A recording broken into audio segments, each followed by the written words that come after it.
बरोबर आहे, त्यांच्याशी आपण बोलणार आहोत. श्रीकृष्ण, काय अपडेट?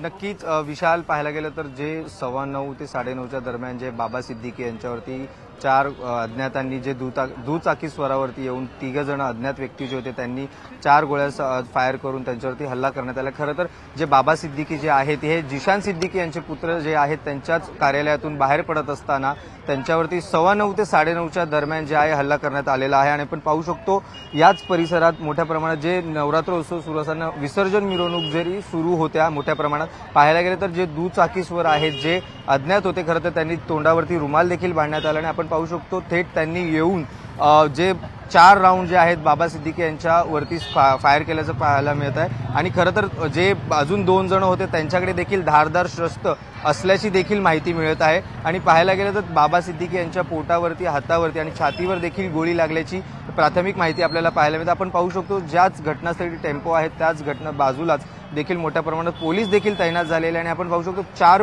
पुंगळ्या ज्या आहेत, जे बंदुकीच्या जी गोळी झाडल्यानंतर ज्या पुंगळ्या आहेत त्या आपल्याला पाहायला मिळत आहे. खरं तर ही अत्यंत दुर्दैवी घटना आणि याच विजयादशमीच्या दिवशी अत्यंत दुर्दैवी घटना अशी घडलेली पाहायला मिळत आहे. खरं तर जिशान सिद्दीकी हे जे काँग्रेसचे जे आमदार आहेत यांचे वडील जे त्यांच्याच कार्यालयातून जे बाबा सिद्दीकी एक मीटिंग करून जे आपल्याला बाहेर पडत असताना जे त्यांच्यावरती जे अज्ञातांनी 3 अज्ञात हल्लेखोर होते जे आहेत ते दुचाकीवरती स्वार होते आणि त्यांनी देखील हल्ला केलेला आपल्याला पाहायला मिळतं. खरं तर याच ठिकाणी सध्या मी आता उपस्थित आहे आणि आपण पाहू शकतो मोठ्या प्रमाणात पोलीस बंदोबस्त देखील वाढवण्यात आलेला आहे. आणि आपण पाहायला गेलं तर जे अज्ञातखोर आहे जे आपण पाहू शकतो 4 ज्या पुंगळ्या आहेत आपल्याला पाहायला मिळत आहे. खरं तर त्या 3 एका जागेवरती आणि जी एक थोड्याच अंतरावरती पाहायला मिळतात. आणि या संपूर्ण जागेवरती जे पोलिसांनी आपल्या जे सील करण्यात आलेलं आणि पाहायला मिळतं. आणि तसं पाहायला गेलं तर 4 आपण पाहू शकतो, इथे अजून एकही पुंगळी आपण पाहू शकतो 5 आणि टोटल एक जी आपण पाहायला गेलो तर टोटल 6 जे 6 राऊंड फायर करण्यात आहे. ते प्राथमिक माहिती पण पाहू शकतो 4 त्या साईडला असेल तर दुसरीकडे ज्या 2 फायर आहेत अजून 2 पुन्हा आपण पाहू शकतो 2 एक्स्ट्रा जे आहेत पुंगळी आपल्याला पाहायला मिळेल. खरं तर अजून ह्यांची देखील माहिती मिळाली नाही, परंतु आपण पाहू शकतो या पुंगळीच देखील असू शकते आपण पाहायला गेलं तर. विशाल, बरोबर, रिकामी काडतुसं जी ती आपल्याला तिथं बघायला मिळतात. या रिकामी काडतुसांवरनं एक अंदाज आपल्याला लावता येऊ शकतो या ठिकाणी की किती मोठ्या प्रमाणात जी फायरिंग आहे, म्हणजे 3 लोक येतात काय, त्यांच्यावरती हल्ला करतात काय, आणि त्या दरम्यान एक गोळी जी आहे ती बाबा सिद्दीकी यांच्या सहकार्याच्या पायात देखील लागलेली आहे. आणि जसं आपल्याला आत्तापर्यंत आपल्याला असं कळत होतं की बाबा सिद्दीकींच्या छातीत एक गोळी लागली, पण बाबा सिद्दीकींना 3 गोळ्या लागल्या असाव्यात असा एक अंदाज जो आहे, प्राथमिक अंदाज तो व्यक्त करण्यात येतो. त्यानंतर त्यांना त्वरित रुग्णालयात दाखल करण्यात आलं उपचारासाठी, पण दुर्दैवाने बाबा सिद्दीकींचा मृत्यू झाला. पण ज्या हल्लेखोरांनी बाबा सिद्दीकींवरती हल्ला केला हे 3 जण आहेत ज्यांना चौकशी करता ताब्यात घेण्यात आलेले, त्यांची चौकशी केली जाते. त्यापैकी 2 जणांना ताब्यात घेण्यात आल्याचं कळतंय नुकतंच आपल्याला तिथले. और ये बहुत ही दुर्भाग्यपूर्ण घटना है, दुखद घटना है और इसमें 2 आरोपी अरेस्ट है, ऐसा पुलिस कमिश्नर भंसालकर जी ने मुझे कहा है. और एक आरोपी फरार है. ये दोनों, एक हरियाणा और उत्तर प्रदेश का है. तीसरा आरोपी की जो फरार है उसको पकड़ने के लिए पूरी पुलिस की टीम क्राइम ब्रांच काम कर रही है और उसको जल्दी पकड़ा जाएगा. और ये तीनों के ऊपर कड़ी कार्रवाई हो जाएगी. कानून व्यवस्था बनाए रखने के लिए सरकार पूरी तरह ऐसे आरोपी, ऐसे गुनहगारी को वहाँ पर रोक सके. त्यामुळे बाबा सिद्दीकींची हत्या झाल्यानंतर आता अनेक प्रश्न या ठिकाणी उपस्थित होत आहेत. नेमक्या कोणत्या सगळ्या वादातनं बाबा सिद्दीकींची हत्या झालेली असावी? ऐन निवडणुकीच्या तोंडावरती त्यांच्यावरती झालेला हा हल्ला राजकीय वैमनस्यातनं झाला होता का? पण यातनं आपल्याला जी माहिती समोर येताना दिसते, बाबा सिद्दीकी एक नावाजलेले राजकारणी असण्याबरोबर ते सगळ्यांच्या चर्चेत असणारे, किंवा आपण असं म्हणूयात की मुंबई रिअल इस्टेट सेक्टरमधील एक मोठं नाव देखील होतं, एक मोठे बांधकाम व्यावसायिक होते. आणि त्याच सगळ्या वादातनं, व्यवसायाच्या वादातनं त्यांच्यावरती हल्ला झाला असावा असं या ठिकाणी कळत आहे. बाबा सिद्दीकी यांची बांधकामं जी होती किंवा यांची कामं जी होती, एक व्यावसायिक म्हणून ती बऱ्याचशा ठिकाणी सुरू होती आणि त्या सगळ्या वादातनं हा सगळा प्रकार झालेला असावा का याचा पोलीस तपास करतीलच. पुन्हा एकदा जाऊयात आपण घटनास्थळी. आमचे प्रतिनिधी श्रीकृष्ण आवटी तिथल्या सगळ्या घडामोडींबद्दलची माहिती आपल्यापर्यंत पोहोचवत आहेत. श्रीकृष्ण, साधारण किती राऊंड बाबा सिद्दीकींवरती फायर झाले असावे याबद्दल पोलिसांनी काही सांगितलंय का?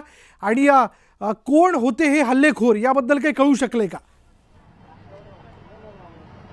अजून तरी जे बाबा सिद्दीकी यांच्यावरती जे राऊंड फायर करण्यात आले, अजूनही प्राथमिक माहिती अशी मिळते की बाबा सिद्दीकी यांच्यावरती 4 राऊंड फायर करण्यात आलेले पाहायला मिळतात। खरं तर त्यांची अजून जे पोलिसांनी जे ताब्यात घेतलेले अज्ञात व्यक्ती आहेत त्यांची देखील अजून ओळख पटलेली नाहीये। खरं तर पाहायला गेलं आपण पाहू शकतो इथे 4 आपण पाहायला गेलं तर 4 ज्या पुंगळ्या आहेत आपण पाहू शकतो, अजून 2 एक्स्ट्रा देखील आपण पुंगळ्या इथे या घटनास्थळी आपण पाहायला मिळतो।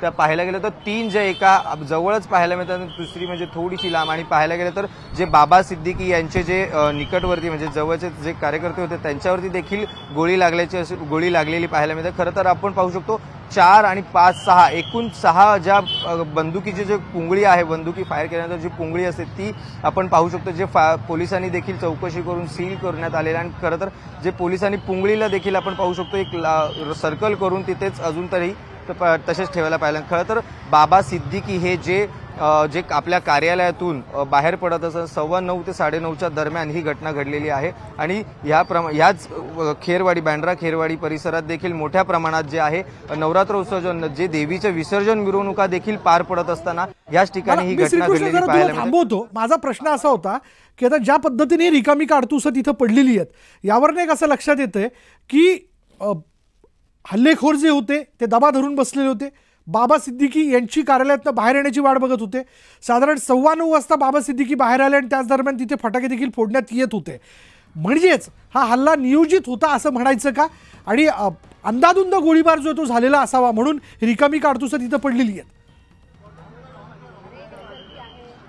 नक्कीच जे ज्या प्रकारे तुम्ही म्हटलात विशाल की जे हल्लेखोर होते ते जे दबा धरून बसलेले पाहायला मिळते। खरं तर अजूनही कोणती अशी प्राथमिक माहिती जी आहे ती पोलिसांकडून देण्यात आलेली नाही की कोणतेही असे दबा धरून बसले होते किंवा काही।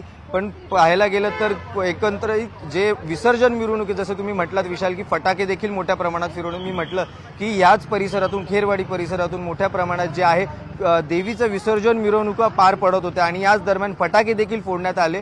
आपण पाहायला गेलं तर याच जे दुचाकी स्वरावरती जे दबाव धरून बसले होते आणि त्यांनी खरं तर आपला चेहरा जो झाकून ठेवला होता आणि त्यांच्याकडे धारदार शस्त्र देखील असल्याची माहिती जी प्राथमिक आपल्याला मिळायला पाहिली मिळते।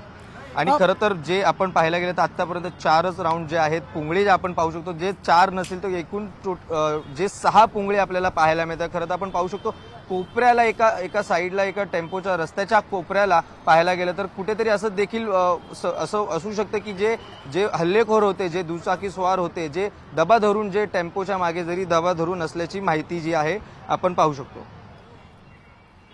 श्रीकृष्ण, पुन्हा एकदा आपल्या दर्शकांना सांगूयात की नेमकं कशा पद्धतीने हा सगळा घटनाक्रम आहे।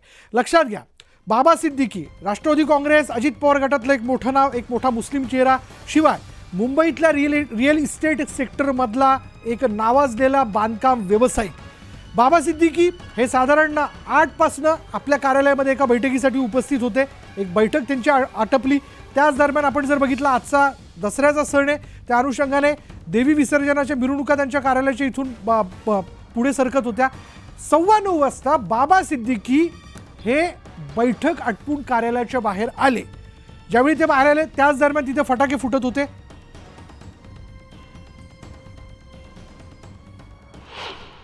राष्ट्रवादी काँग्रेस पक्षाची फार मोठी हानी आहे आणि एका अशा वरिष्ठ नेत्यांवर अशा प्रकारे उजळ माथ्याने काही गुंडांनी गोळीबार करावा आणि त्यात त्यांचा दुर्दैवी मृत्यू व्हावा, ही बातमी प्रत्येक राष्ट्रवादीच्या कार्यकर्त्याला वेदना देणारी आहे।